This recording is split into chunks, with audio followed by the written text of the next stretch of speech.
Muy bien. Hechos 19, 1 al 7. Aconteció que entre tanto que Apolos estaba en Corinto, Pablo, después de recorrer las regiones superiores, vino a Éfeso. Y hallando a ciertos discípulos, les dijo: ¿recibisteis el Espíritu Santo cuando creísteis? Y ellos le dijeron: ni siquiera hemos oído si hay Espíritu Santo. Entonces dijo: ¿en qué pues fuisteis bautizados? Ellos dijeron: en el bautismo de Juan. Y dijo Pablo: Juan bautizó con bautismo de arrepentimiento, diciendo al pueblo que creyesen en aquel que vendría después de él, esto es, en Cristo Jesús. Cuando oyeron esto, fueron bautizados en el nombre del Señor Jesús. Y habiéndoles impuesto Pablo las manos, vino sobre ellos el Espíritu Santo, y hablaban en lenguas y profetizaban. Primero, quiero que veamos quiénes eran estos. ¿Quiénes eran estos? Porque aparentemente Pablo llegaba en primer lugar a las sinagogas. El primer lugar donde Pablo y Silas llegaban en las viajes misioneros era buscar a discípulos judíos o judíos. Y de ahí encontrar quiénes eran prosélitos o quiénes eran judíos cristianos. Entonces llegaban al lugar de reunión que se le conocía como la sinagoga. Y según el versículo 1 dice que eran ciertos discípulos, solo que no se sabía qué discípulos eran. Recuerde que en aquel tiempo la palabra discípulo era muy común. Las escuelas griegas tenían muchísimos discípulos. Había muchos que estudiaban filosofía. Era un periodo en que estaba, por ejemplo, Sócrates, estaba esos grandes pensadores griegos. Había mucho interés por conocer filosofía, medicina, como también religión. Habían varias religiones, como el gnosticismo, muy crecido, por cierto, y con que la iglesia cristiana se tuvo que enfrentar. Había mucho discípulo pagano también, que seguían las religiones paganas. Entonces la palabra discípulo aquí era un seguidor, pero no dice de qué. Lo que descubren luego, según ven ustedes en el versículo 2, dice que estos, o versículo, creo que es el versículo 3 del que leímos, dice que estos fueron bautizados. Cuando le preguntan: ¿y ustedes en qué fueron bautizados? Como quieren decir, ¿cuál es la señal o cuál ha sido la manera en la que ustedes fueron aceptados en esa fe que profesan? Y dicen: nosotros en el bautismo de Juan. Y es interesante porque si buscamos Mateo capítulo 3, ahí nos dice cuál era el bautismo de Juan. Dice: y en aquellos días vino Juan el Bautista predicando en el desierto de Judea. Estoy leyendo Mateo 3. Y diciendo: arrepentíos, porque el reino de los cielos se ha acercado. Ese era el mensaje de Juan el Bautista. Arrepentíos, porque el reino de los cielos se ha acercado. Pero no predicaba a Cristo todavía. Él solo invitaba a los judíos a admitir que eran pecadores, que estaban haciendo un mal papel de hijos de Dios. Pero no los llevaba a una salvación por Cristo, sino de alguna manera los invitaba a conocer el reino de Dios. Pero todavía no se había presentado. Más adelante él dice: viene después de mí. Y lean por favor versículo 3 conmigo. Pues este es aquel de quien habló el profeta Isaías cuando dijo: voz del que clama en el desierto, preparad el camino del Señor, enderezad sus sendas.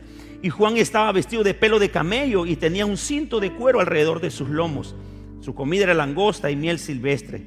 Y salía él a Jerusalén y a toda Judea, a toda provincia de alrededor del Jordán. Y dice: y eran bautizados por él en el Jordán, confesando sus pecados. Eran conversos. La pregunta teológica aquí era: ¿y eran salvos? Eran conversos, o sea, eran personas convencidas que eran pecadores, pero ¿eran salvos? Eran personas que se bautizaban en el bautismo que Juan decía, de que estos estaban arrepentidos, que eran pecadores. Y ahí había de todo. Ustedes recordarán que venían muchos, aún los mismos religiosos. Juan se había convertido en un profeta, en un tremendo predicador, pero enseñaba que él no podía llevarlos a otro nivel, sino que vean por favor en el siguiente versículo. Al ver que muchos, estoy leyendo el versículo 7, al ver él que muchos de los fariseos y de los saduceos venían a su bautismo, les decía: generación de víboras, ¿quién os enseñó a huir de la ira venidera? Ahí no habían suegras, eran fariseos. Generación de víboras. Versículo 8: haced pues frutos dignos de arrepentimiento, y no penséis decir dentro de vosotros mismos: a Abraham tenemos por padre, porque yo os digo que Dios puede levantar hijos a Abraham aún de estas piedras. Y ya también el hacha está puesta a la raíz de los árboles. Por tanto, todo árbol que no da buen fruto es cortado y echado en el fuego. Y aquí está el mensaje medular de Juan el Bautista: yo a la verdad os bautizo en agua para arrepentimiento. Pero el que viene tras de mí, cuyo calzado yo no soy digno de llevar, es más poderoso que yo. Él os bautizará en Espíritu Santo y fuego. Entonces notamos que estos discípulos, estos ciertos discípulos que encontró Pablo allá en Éfeso, eran discípulos del mensaje de Juan el Bautista. Pero no eran personas que habían caminado al siguiente nivel. Tengo una relación con Cristo Jesús y soy lleno del Espíritu Santo. Y quiero decirles algo, hermano, que tengo que decirlo de parte de Dios para nosotros. No podemos estar solo convencidos o convertidos a una nueva manera de vida sin ser llenos del Espíritu Santo. Porque este convencimiento de pecado solo durará cierto tiempo. Hay una temporada para muchos que, remordimiento, ¿verdad? Es la palabra más conocida como esto. Se arrepienten, pero por remordimiento. ¿Por qué? Porque les cayó la jura, porque les cayó un embargo, porque una enfermedad, porque el COVID, porque la suegra se vino a vivir con ellos, etcétera. Les cae un periodo de tiempo en que hay convencimiento que están en pecado. Pero ¿por qué les dura muy poco? ¿Por qué regresan al mundo? ¿Por qué solo son varios meses que dura? ¿Por qué no es algo permanente? ¿Por qué no es algo convincente? ¿Por qué los atrapa de nuevo un pecado? ¿Por qué vuelven otra vez a sus andanzas? Porque no fueron llenos del Espíritu Santo. Iglesia de Cristo, no podremos ser relevantes en nuestra vida si no somos llenos del Espíritu Santo. ¿Me están entendiendo? Díganme amén, por favor. Entonces, este tipo de discípulos es muy común hoy en día. Entran a las iglesias, se esconden en la apariencia de adoración, alabanza, porque hoy es tan lindo entrar en un ambiente, ¿verdad?, de una iglesia donde hay un ambiente de adoración, alabanza, pero no tengo conversión permanente, sino luciérnaga, cristianos luciérnagas. Por momentos. No se sienta ofendido, por favor. Oféndase de un solo, por favor. Sí, o sea, no diga, ¿verdad? Esto le están diciendo a aquel. Esto es para todos nosotros. Se debe de hacer notar que mi vida cristiana está dando frutos, porque estoy completamente convertido para Dios. Estoy completamente dedicado para Dios. Estoy completamente consagrado para sus propósitos, para su obra, para lo que Él quiere. Entonces, hay mucha gente que hoy en día saben que las cosas no están bien. Necesitan un parangón de fe. ¿Por qué? Porque la situación está caótica. Hay confusión en el ambiente y necesito entrar a un lugar donde respire un poco de paz. Pero después queremos un lugar estable donde sentirnos seguros. Y una iglesia no es eso. En cierta ocasión, mi papá está en la puerta del templo y frente al templo se reunían un montón de pandilleros a jugar fútbol, y ya varias veces habían quebrado partes de coches de los hermanos que se parqueaban frente al templo, y él había hablado con ellos: por favor, retírense a jugar más allá. Y uno de ellos lo amenazó: mire, le dijo, le vamos a poner renta si nos sigue sacando de aquí. Entonces mi papá, bueno, ya no se metió con nada. A los meses un muchacho fue pasando por ahí en lo que estaban jugando, sacó su revólver y empezó boom, boom, boom, boom. El mero líder, el que había amenazado a mi papá, salió corriendo a meterse al templo. Porque así somos, pensamos que hay un lugar de refugio en el templo. En las gradas del templo lo agarraron. Yo quiero preguntarle, hermano, ¿cuántos piensan realmente irse con el Señor Jesús cuando Él venga? No quieres quedar tirado nada más, ¿verdad? Quieres irte con Él. Entonces, llénate del Espíritu Santo. Provoca una búsqueda intensa por el Espíritu Santo. Yo sé que muchas veces, hermano, tenemos culpa, tal vez nosotros mismos, los pastores, porque los cultos son kilométricos, ¿verdad? O sea, vámonos. O al revés, es acelerado, no kilométricos, son acelerados. ¿Por qué? Porque todo el mundo quiere irse. Yo estoy seguro que algunos de ustedes ahorita están diciendo: le queda 20 minutos. ¿Verdad? Así estamos. Por eso ven a los ayunos el viernes de 7 a 12. Mire, tiene 5 horas para buscar ser lleno del Espíritu Santo. Métase en la mañana, levántese temprano, llénese del poder del Espíritu Santo. Venga los martes más temprano. Hoy nos tocó a las 5:30. El viernes, ¿a qué hora nos toca el viernes? ¿Sabían que había culto el viernes? Vengamos el viernes a las 5:30. Hagamos de nosotros una vida donde evidenciemos. Ahora, noten ustedes, en segundo lugar, ¿por qué preguntaban los discípulos si habían sido llenos del Espíritu Santo? Vamos a ver el versículo, por favor, donde les preguntan. Y ustedes, miren por favor la pregunta que le hace a Pablo. ¿Recibiste el Espíritu Santo cuándo? ¿Cuándo?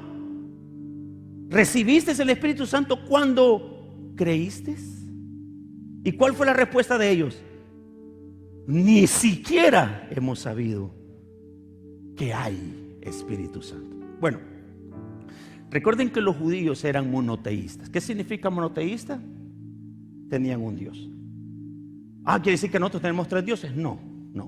Ellos no habían evidenciado que hay un Dios trino. Hay un Dios trino manifiesto en 3 personas: Dios Padre, Dios Hijo y Dios Espíritu Santo. No son 3 dioses, es un Dios manifiesto en 3 personas. Tal vez algunos dirán, no entiendo, 1 más 1 más 1. No es así. No es así, no sume. Dios Padre, Dios Hijo y Dios Espíritu son uno. Amén, hermanos. Ahora, de alguna manera los judíos no habían logrado comprender esto. Jehová Dios se había revelado a Abraham, y Abraham solo habló de él, pero no habló del ángel de Jehová, que es la representación de Cristo Jesús. No habló de la presencia del Espíritu Santo, por ejemplo, cuando estaba allá en aquel momento del pacto, de una llama ardiente que se levantaba y que se movía. No entendía eso de la presencia trino de Dios. De igual manera, cuando dice el testimonio de Moisés, hagamos, no es con los ángeles que platicaba. El trino Dios diciendo, vamos a hacer al hombre a nuestra imagen. No podía hacerlo a la imagen del ángel, sino a la imagen de Dios. Esta forma plural de hablar es la representación de un Dios manifiesto en 3 personas. Entonces, la tercera persona de la Trinidad es la que Juan el Bautista dice: viene detrás de mí uno que yo no soy digno de amarrar sus cuerdas del calzado, pero él los bautizará. ¿Con qué dice? Con Espíritu Santo y fuego. Ahora, noten, Jesús también da un mensaje profético. Juan capítulo 7 versículo 37. Si quieren buscarlo, no sé si va a aparecer en la pantalla, pero Juan 7:37 dice: en el último y gran día de la fiesta, Jesús se puso en pie y alzó la voz diciendo: si alguno tiene sed, venga a mí y beba. El que cree en mí. ¿Cuántos creen en Cristo Jesús aquí? A ver, ¿cuántos han creído en Cristo Jesús? El que cree en mí, como dice la Escritura, de su interior correrán ríos de agua viva. Pero ¿cuál es la siguiente parte? Versículo 39. Esto dijo del Espíritu que habían de recibir los que creyesen en él. Hermano, este es un mensaje bien doctrinal. Pero una cosa es creer en Cristo y otra cosa es recibir a Cristo después de haber creído. La mayoría de personas en una iglesia creen en Cristo, pero no lo reciben. Lamentablemente no lo reciben en su plenitud. Reciben la palabra, pero no el Espíritu. Reciben el beneficio de una atmósfera espiritual, pero no reciben a Cristo. ¿Por qué?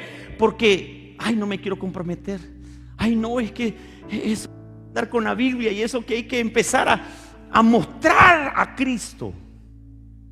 Y eso lleva para muchos una vida simplemente de apariencia, de a medias, de un compromiso parcial. No digan amén, yo entiendo.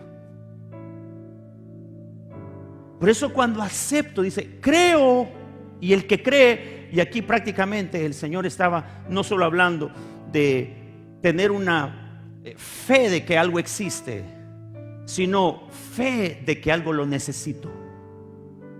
¿Ven la diferencia? ¿Entienden la diferencia? creer que algo existe a creer que algo lo necesito. Bueno, muchos de ustedes tienen fe en el oxígeno. Espere que le dé COVID y llegue a saturación 40 y va a entender lo que significa necesito oxígeno. Porque estamos tan acostumbrados a ver las cosas, creer en ellas, pero no entender el significado de lo que necesito de esto. No lo comprendemos. Como testificaba ayer el doctor Umaña, cuando algún colega de él tuvo que entubarlo, cuando le dice: mira, poneme eso, me estoy ahogando, porque entonces necesito oxígeno. Me he acostumbrado todo este tiempo a tener oxígeno sin saber que lo necesito, sino que automáticamente vivo porque el oxígeno es parte natural de nuestro ecosistema. Pero cuando vengo y me da neumonía, asma, cuando veo que hay una escasez de ello, entonces, y yo ya he estado ahí, hermano. Yo ya he estado ahí cuando me falta oxígeno. Entonces, alguien que ya ha tenido esa experiencia, que le falta algo, sabe que entonces dice: uy, no, yo creo, pero también sé que lo necesito. Entonces, yo creo en el Espíritu, pero sé también que lo necesito.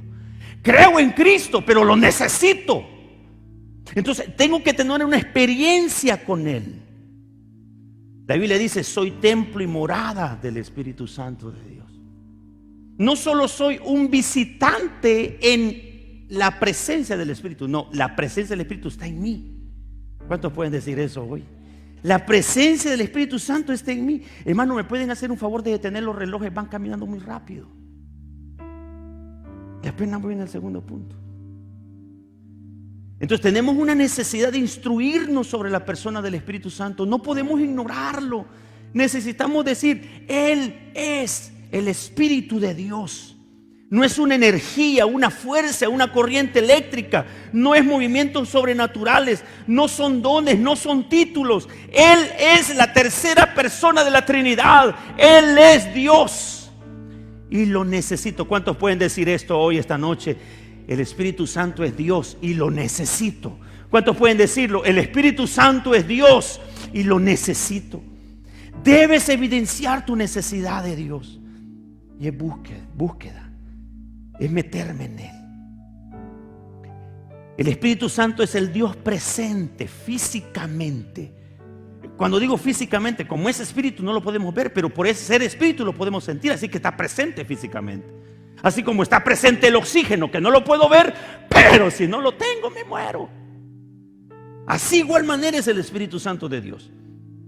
Es el Dios presente en espíritu que muestra la santidad del cielo y que nos llevará a ese nivel de santidad para Él. A esto se le conoce como santificación. Una persona que es pecadora es pasada a un nivel de santidad siendo pecador. Pero el Espíritu Santo lo eleva a ello, a decir: ya no te llames pecador, llámate santo, aunque todavía luchas con el pecado, pero llámate santo.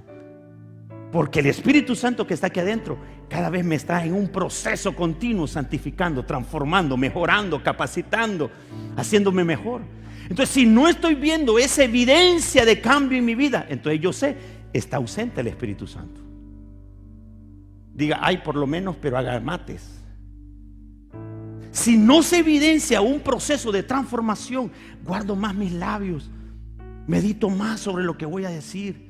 Estoy modificando mis modismos, mis maneras de hablar, mis expresiones. Estoy entendiendo que debo tratar mejor a mi cónyuge, tratar mejor al perrito, en vez de agarrarlo a patadas.